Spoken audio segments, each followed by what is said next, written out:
showtime. Welcome into the SEC Pub. What's up, everybody? I'm your host, Dale. Welcome into the SEC Pub. We're going to break down 3 games from this week. And to help me do that, I got my cousin Kellen, and I also got Evis with me. Fellas, how y'all doing? What's up, man? How you doing, Dale? All good, all good. I am expecting to be joined by Coach Lee later. Hopefully he can make it in and give us another person to talk to. So, yeah, man, let's get into this week 4. But let's talk real quick about week 3. Did y'all stay up and watch that Colorado game in overtime? Absolutely, I did. Yeah, I was asleep. I didn't miss one snap. I got a whole lot. I kind of like that schedule. It gave me a chance to get all of my Saturday stuff done during the day. I was done washing. I had been to the gym. Yeah. But, man, Coach Prime is a big ticket for me. And so I watched every single snap, and I was impressed with it. And I think they broke some kind of record with the views there. Absolutely stayed up for it. And to say that was a really, really late game. I was up like 1 o'clock in the morning texting people like, yo, wake up, watch this game. Yeah. I was asleep. I was sleeping on the sofa and woke up. I looked at it, it was 20-20, so I missed the 98-yard ground. But I did watch overtime. Okay. You caught the overtime. That's good. I was confused. I was a little confused with the overtime, but with the possessions going back and forth, I thought they just flip flop. But with Colorado State, I guess they changed the rules. Yeah. That was some. What do you guys think about that game? Like, it was a lot of undertones to the game, and one, I think Shador should secure his spot as a legitimate Heisman Trophy candidate in the game. He was surgical on that 98-yard drive. Yeah, he makes very sound decisions. He rarely misses a throw. In fact, I haven't saw Shador miss a throw where you feel like an open guy should be hit. He puts it on the hands every single time. Makes good decisions out there. And he's not a running quarterback, man. He's a pocket passer. Yeah. And then you combine that with the idea of the kid who hit Travis Hunter 3 yards after the ball had touched the ground. Bro, that's crazy, huh? Right. It feels like more should have been done to him than what happened, as a punishment for that play, doesn't it? So did the Pac-12 not do anything? I don't think anything was done. In fact, I felt like he became the victim over the course of the week. Right. Right. But he's no victim, guys. He's no victim, and I didn't like it because I felt like that was you guys are familiar with being out of Louisiana with this bounty gates, right? Oh yeah. we don't have to revisit that too much. I remember that. It just kind of gave me. Yeah. That was the feeling that I had based on the things that were kind of said and leading up to the game, and that's right. They were a talented football bunch, and they played really hard. I was proud of the kids for how they played, how hard they played. But I think a message was given to them in their locker rooms and throughout the course of the week. I think you got a good point because it was a lot of talking going on before the game. There was even like a little skirmish and stuff between the teams before the game and everything like that. So what happened to Hunter was blatant, and like I thought, especially seeing the results of the hit, like there should have been more done. For sure. That's the feeling that I had there. Yeah. I just felt like, the 15-yard penalty, or I think it ended up being maybe a 30-yard penalty because it was a pass interference, which was 15 yards, and I think they charged them with a dead ball foul. Right. Hit as well, and they were charged there. And you think about that hit, the kid who got the interception called against him, who chased Shiloh into the end zone. He tackled him in the end zone. And yeah. You're right. So it just makes me feel like that was a message that was given from the coaching staff versus because too many of these acts happen on the field of play. But like, even look at this. You're suspending kids for half or game for targeting, right? Right. Like that's clear intent right there. Like boom. Yeah. And targeting actually happens between the whistle, right? Right. That's something that happens between the whistle. Exactly. You know, as a former college football linebacker, I know how hard it is to let up on someone when you're approaching the sidelines and you know, when you're in traffic or if a whistle blows, if a guy's standing, you know, sometimes a player doesn't go to the ground, but the whistle hadn't blown yet. But the ref sees fit that the kid is not, you know, he's down basically standing up if enough kids have him. Right. It was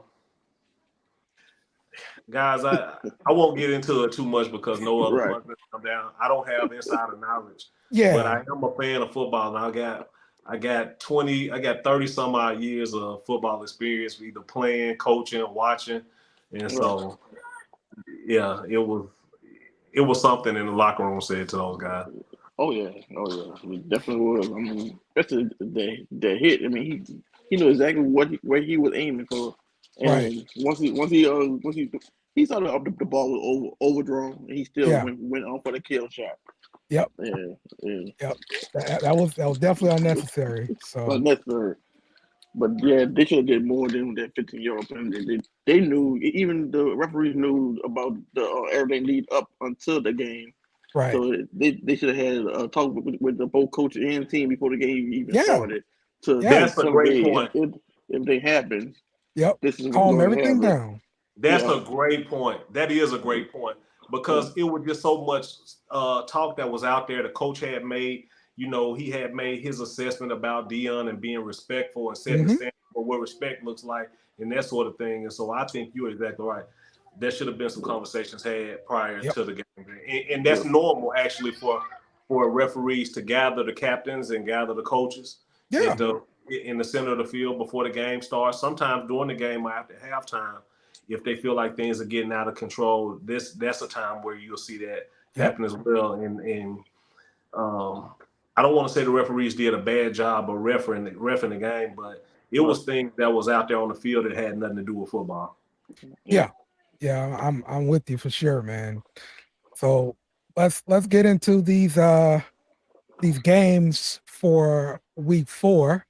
And the first one we're gonna start off with is Colorado at Oregon, and Oregon is a 21-point favorite. The total for this game is 70 points. So again, we got Colorado coming off of a thrilling overtime victory over Colorado State. But you know, of course, they're going to be missing their two-way star, Travis Hunter. He's going to be out. He's probably going to be out a few weeks.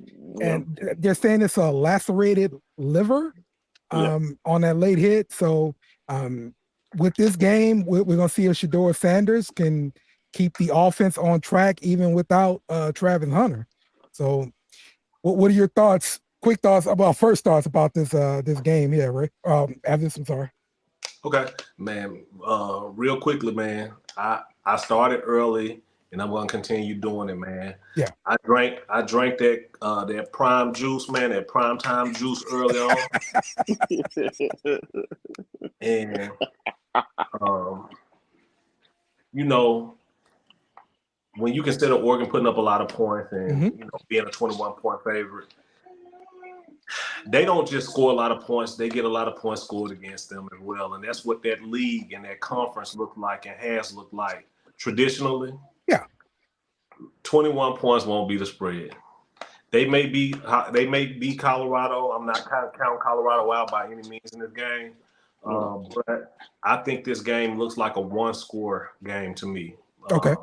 I think, you know, and that's a star was born in that game. If you guys didn't get an opportunity to watch, in that tight end there, I think he's very reliable for Shedeur to go to in situations and third down situations. And Deion definitely had a week to clean up these crossing routes that Colorado State used against Colorado to beat them, to stay competitive into that game. Yeah. And I just feel like if you man coverage doesn't work against crossers because you're just behind a guy, it doesn't matter how good you are as a defensive back.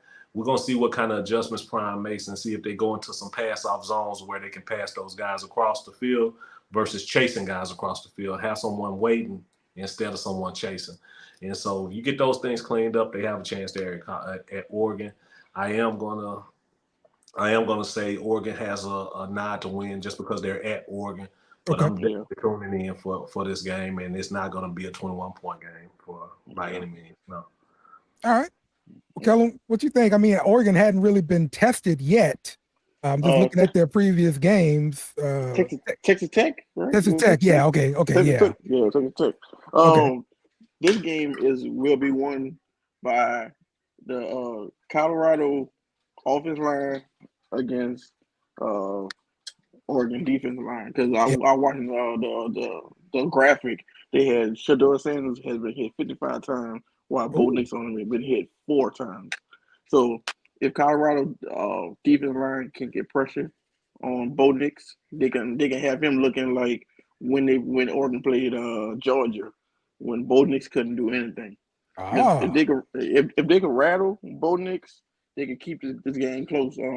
Oregon average 54 points per game. Yeah. So that I think that's why the total is so high. I think Colorado probably 30-some points per game. I don't know for sure, but I got that. I'm taking Colorado plus the points. If they lose, it won't be plus 17. It will be I think between 7 and 10. I love your take. I love your take on that. And I want to ask you a question because do you think that Prime is going bring more pressure with his linebackers or try to sneak safeties into the box to put pressure on Bo Nix because of that? Because he does have a big arm down the field. They do have athletes down the field, and the cornerbacks will have to hold up on the backside if they bring pressure. Do you think because Bo Nix struggles against pressure, you think Colorado bring more pressure this week? I think they will try it in the first quarter, see how it works. If they give up a couple of long passes, then they probably will check out of it to try to take that away and have their defense probably play more zones to cut down on the short passing and maybe the crossing. Because I know Oregon might look at if Colorado State can do it, and if they bring the safety up, we go over top. If they safety back, we gonna cross them. Yeah, so I think they probably run more misses and drags, and try to get the defense, the linebacker try to exploit their weaknesses. I love your take. on that. Yeah, so that was it. But I wish I could watch it, but I won't be able to watch it. Oh man, you'll miss that game. Okay. Yeah, I'm being Baton Rouge. Oh, okay. You going to the LSU game? All right, cool. Yeah. Hey, before we move on from there, Dale, I just want to make a point that another factor that we got to consider is who is the cornerback that's Travis Hunter's replacement? And is Oregon gonna put a target on him and say, hey, let's find out right now if this kid is ready to play? Yeah. Right. That's something that football coaches and offensive coordinators are popular for. Absolutely. And I think either a star's gonna be born or somebody's gonna be exposed because Oregon is gonna throw the football at that kid, man. Whoever that kid is, I don't know who he is. Obviously he played okay, in the after Travis Hunter's injury last week, and Colorado was able to hold on. But you build confidence by getting the opportunity to play. So I'm excited. I'm excited for that game. I'm watching, guys. I got a team of people. We got a date to watch that game, man. I love it, man. Coach, we talking Colorado yet again on the SEC Pub. How you doing, man? All good, man. All good. So Colorado is going to Oregon here, and Oregon is a 21 points favorite here. Coach, what's your thoughts on that one? It's going to be a tough game, man. Headed up to what's that? Eugene, Oregon, I think is where they play at. Yeah. Yeah, they got their work cut out for them. Losing Travis Hunter is definitely going to hurt. Offense, I think, is going to be okay. Shadur was looking really good. Like you say, he went into Brady mode the other night. So he seems cool, calm, collected in the pocket. Had some receivers step up, tight end stepped up. But the defensive side, especially in the middle of it, the linebacker level, they look a little bit shaky. So they got some things to clean up. But I expect a great game. Yeah. Yeah, me too. Mm-hmm. So we said that hit was dirty on Travis Hunter. What's your thoughts about that? And do you know if there were any more repercussions that I just didn't know about? It definitely was a dirty hit. It's football. I'm a little old school in that aspect. Okay. If you play it like that, there's some retribution on the field. Mm-hmm. Mm-hmm. So we don't want to make it obvious, but we're going to have to get our lick back. But, some of the other stuff that escalated from that, the threatening the family and doxing them and stuff like that, all that's not necessary. It's football at the end of the day. Okay. All right, let's move to our next game here. We got Ohio State going down to Notre Dame. The Ohio State is a 3-point favorite. The total for this game is 55.5. It's another battle of two unbeaten teams. ESPN is going to be there with the college game day program. Notre Dame, third in passing yards allowed per game at 128 yards. Ohio State's averaging 310 yards passing per game. So can Notre Dame's defense slow down guys like Marvin Harrison Jr.? And can the senior quarterback Sam Hartman, leading the charge for Notre Dame, can he continue his good play? He's like fifth in the nation in passing, and he's got like 13 touchdowns so far. So Notre Dame has been impressive, but this is a big game here. Kellen, what you thinking here about this one? I'm going with Notre Dame on this one. I'll look at the graphic again. Notre Dame is 0-5 against Ohio State in Notre Dame. Ooh. So I watched the Ohio State versus Indiana. I was impressed with the offense, Ohio State offense. I watched a little bit of the Western Kentucky game when it was close. Western Kentucky just got they was up good, but once they gave up that score, it kind of like their momentum went flat, and then Ohio State just exploited them and went off for 42 points in the first half. The offense haven't looked good to me at all. In Notre Dame, that running game was good. Plus the quarterback from Wake Forest, right? He can sling it. So I'm looking. And then they have Notre Dame with the crowd. Yeah. Game day, and it's gonna be at night. And they actually, to me, if Notre Dame cornerbacks can keep Marvin Harris Jr. At least in check for a little bit and get a 14 point, 21 point, 17 point advantage, it'll be hard for Ohio State to come back, in my opinion. Yeah, man. So if you're betting me, I'm taking. I believe Ohio State the favorite, so I'm taking Notre Dame plus the 3. Plus the 3. I got you. Evans, what you thinking? Man, it's a couple of things with this game, man. I really like that Notre Dame coach. I like what he's trying to do with it at the team at Notre Dame, and again, that Wake Forest quarterback who came over to Notre Dame is actually playing really well. But ultimately, for me, Ohio State, they're doing themselves an injustice if Marvin Harrison Jr. isn't targeted 10 to 12 times in the game. And if Marvin Harrison Jr. gets 10 to 12 targets, I like Ohio State, man. He's a pro, man. He's a professional athlete that plays college football, and he's special to watch with the ball in his hands and the things he can do to get the ball out of the air, man. So I'm sold, man. I'm also drinking that Marvin Harrison Jr. juice, man. So you think he's a top wideout coming out into the draft? He's the top wideout in this class, and he was the top wideout last year as well. Wow. I agree with that. I agree. All right, Coach, what's your thoughts here? First, I'm gonna come right off the bat. I think Notre Dame is going to cover. I like the defensive side of the ball. All the targets going to Marvin Harrison. While we just got done talking about him, he is a Superman of college football, from a receiving standpoint this year. I think they're gonna be able to just isolate him over there. He's gonna get his. It's gonna go back to like they did with Jordan and the Bulls. He's gonna get his regardless. Don't let anybody else go off on you. And I think Notre Dame does that and keeps everything in front of him.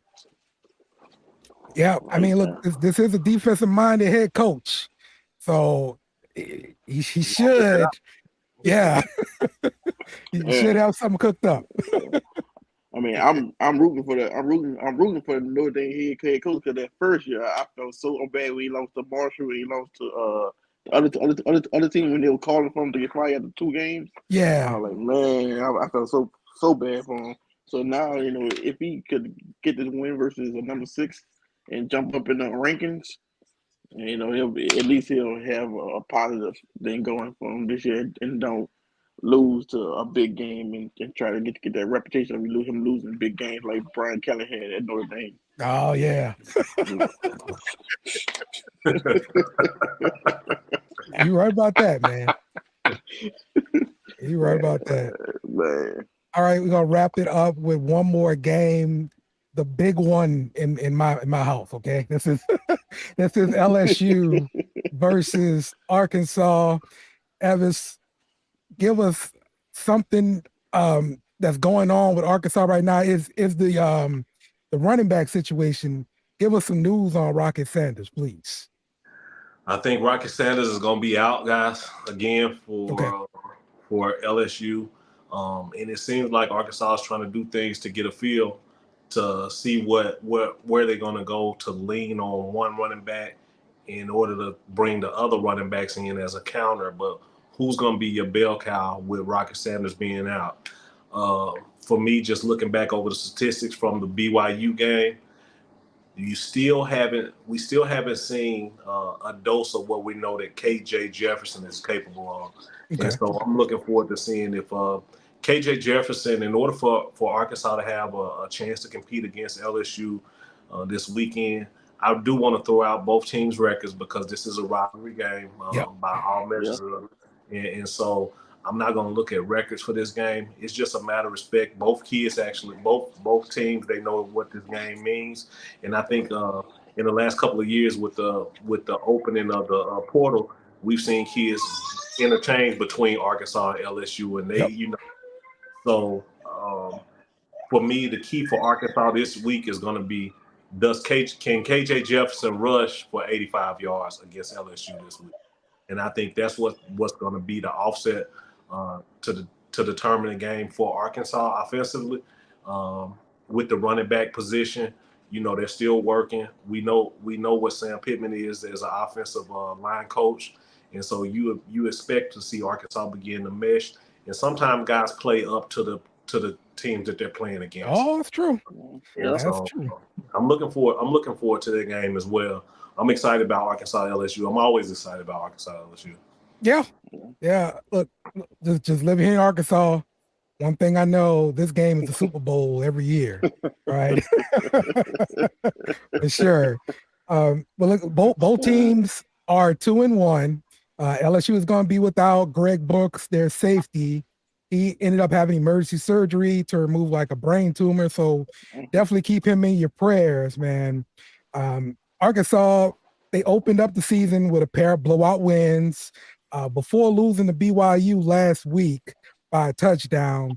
LSU, on the other hand, they're riding a 2-game winning streak, following up a 41-14 victory over Mississippi State in week 3. I thought it was a shocker just being able to beat Mississippi State that handily, but LSU end up pulling this out, man. So, Kellen, what did you see last game with LSU? Man, they came and the offense was clicking. Jaden Daniel was on fire. Yeah, I mean, he went 11 for 11, 12 for 12, and him and Malik Neighbors finally got the chemistry that they were lacking the first 2 weeks. Yeah. So and then Lord, I Mississippi State. It was good to see because it was by halftime you can relax. You're gonna win, but by our history, we always beat Mississippi State. True. We always True. beat Mississippi State. It's true. It's true. Like it was years ago, and I told someone, I said, if Mississippi State 12-0 and LSU 0-12, LSU gonna beat about 35. And then for some reason, LSU can have their number. It's always that one team. I don't know why. Yeah. It's always that one team.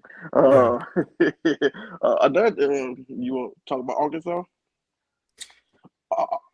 Arkansas had that Kent State win was kind of a struggle for them. Okay. Yeah, they beat West Carolina. They struggled with Kent State.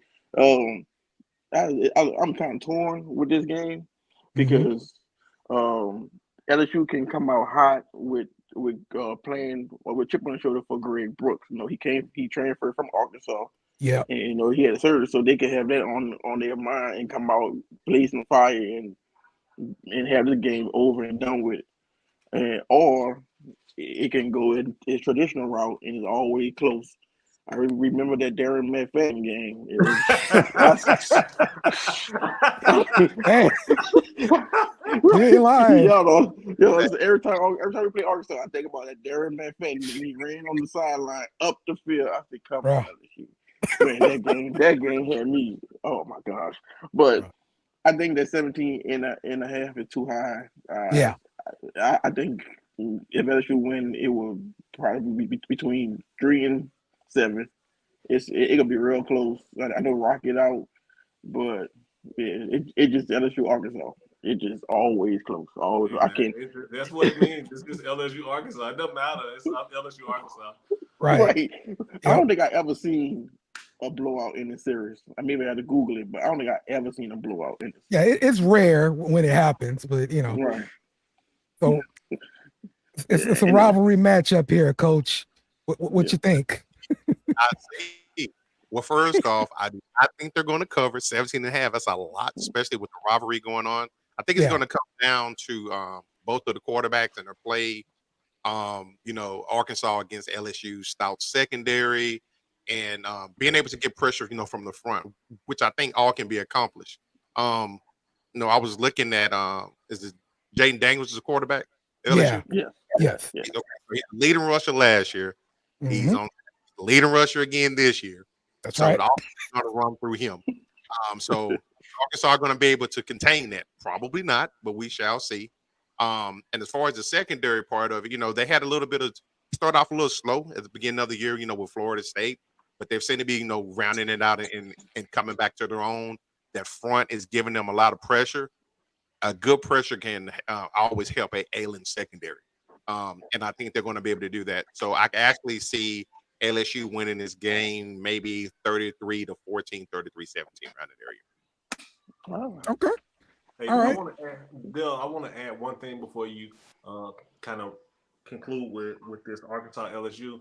In special teams is actually going to be a factor in this game this week. Okay. But, Arkansas is getting confident, and they have a kick returner that's their local kid from Fayetteville, and I think he returned a punt for a touchdown against BYU.